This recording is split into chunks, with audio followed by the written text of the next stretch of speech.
Hai, selamat datang di video pembelajaran mengenai sistem akuntansi pemerintah pusat.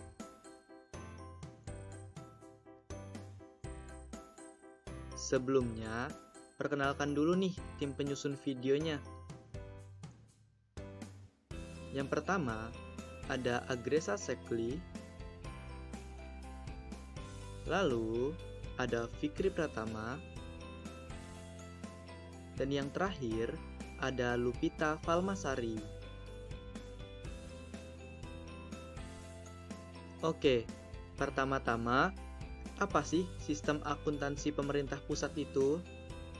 Sistem akuntansi pemerintah pusat atau disingkat SAPP merupakan rangkaian sistematik dari prosedur, penyelenggaraan, peralatan, dan elemen lain untuk mewujudkan fungsi akuntansi sejak pengumpulan data, pencatatan, pengiktisaran, sampai dengan pelaporan posisi keuangan dan operasi keuangan pada pemerintah pusat.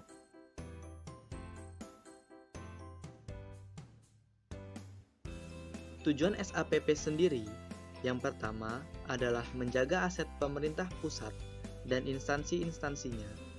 Yang kedua adalah menyediakan informasi yang akurat dan tepat waktu tentang anggaran dan kegiatan keuangan pemerintah pusat untuk menentukan ketaatan terhadap otorisasi anggaran dan wadah untuk tujuan akuntabilitas. Yang ketiga adalah menyediakan informasi yang dapat dipercaya tentang posisi keuangan suatu instansi dan pemerintah pusat secara keseluruhan. Dan yang terakhir adalah menyediakan informasi keuangan yang berguna untuk perencanaan, pengelolaan, dan pengendalian kegiatan serta keuangan pemerintah secara efisien.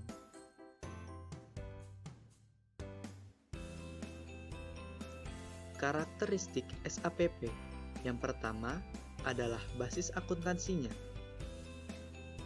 SAPP menggunakan basis akrual dalam neraca dan menggunakan basis kas dalam laporan realisasi anggarannya. Yang kedua, sistem pembukuan berpasangan. Setiap transaksi dibukukan dengan mendebit dan mengkredit akun-akun terkait transaksinya.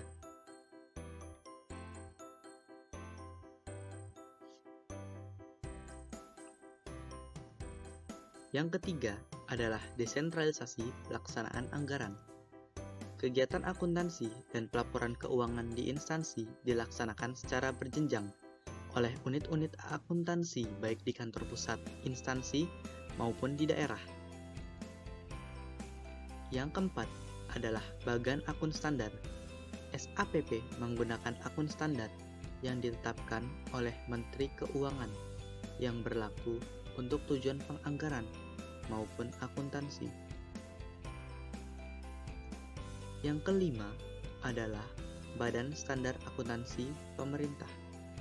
SAPP mengacu pada Standar Akuntansi Pemerintahan atau SAP dalam melaksanakan pengakuan, penilaian, pencatatan, penyajian, dan pengungkapan terhadap transaksi keuangan dalam rangka perencanaan, pelaksanaan anggaran, pertanggungjawaban akuntansi, dan pelaporan keuangan.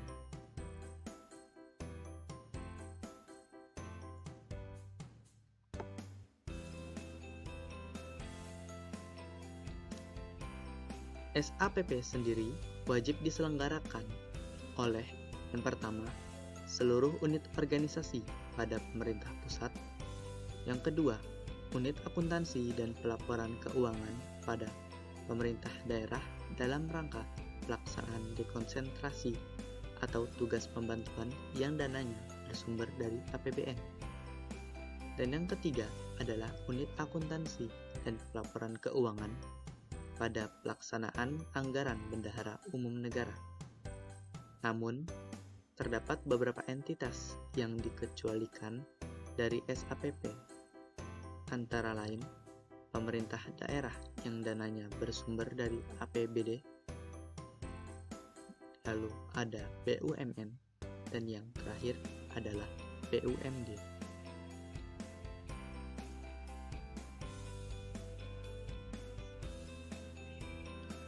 SAPP terdiri dari Sistem Akuntansi Instansi dan Sistem Akuntansi Bendahara Umum Negara. Sistem akuntansi instansi dilaksanakan oleh Kementerian Negara dan lembaga non-departemen. SAI sendiri terdiri atas dua subsistem. Yang pertama yaitu Unit Akuntansi dan Pelaporan Barang yang menggunakan Sistem Informasi, Manajemen, dan Akuntansi Barang Milik Negara atau SIMAK BMN. Dan yang kedua adalah Unit Akuntansi dan Pelaporan Keuangan yang menggunakan Sistem Akuntansi Keuangan atau SAK.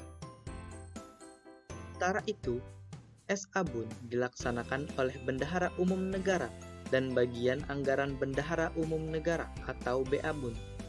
Untuk SABUN sendiri terdiri atas beberapa subsistem, antara lain Sistem Akuntansi dan Pelaporan Keuangan Pusat, Sistem Akuntansi dan Pelaporan Keuangan Utang Pemerintah, Sistem Akuntansi dan Pelaporan Keuangan Hibah, Sistem Akuntansi dan Pelaporan Keuangan Investasi Pemerintah, Sistem Akuntansi dan Pelaporan Keuangan Penerusan Pinjaman Pemerintah, Sistem Akuntansi dan Pelaporan Keuangan Transfer ke Daerah, Sistem Akuntansi dan Pelaporan Keuangan Belanja Subsidi, Sistem Akuntansi dan Pelaporan Keuangan Belanja lainnya, Sistem Akuntansi dan Pelaporan Keuangan Transaksi Khusus, dan yang terakhir Sistem Akuntansi dan Pelaporan Keuangan Badan lainnya.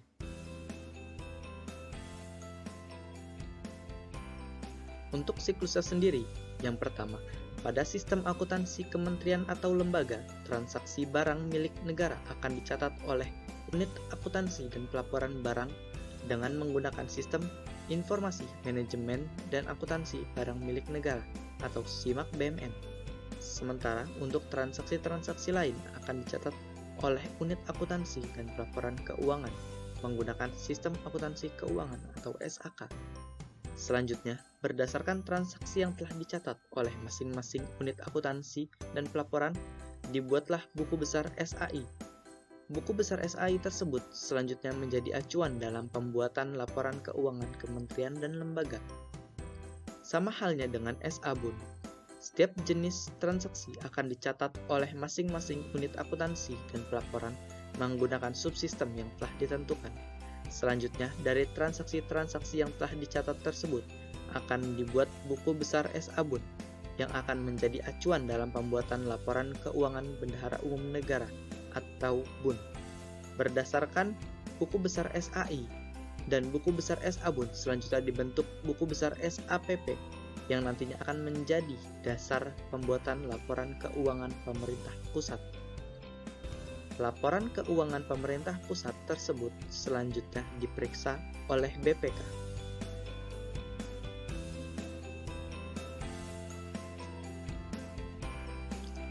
Cukup sekian pemaparan mengenai sistem akuntansi pemerintah pusat. Semoga bermanfaat. Terima kasih telah menonton.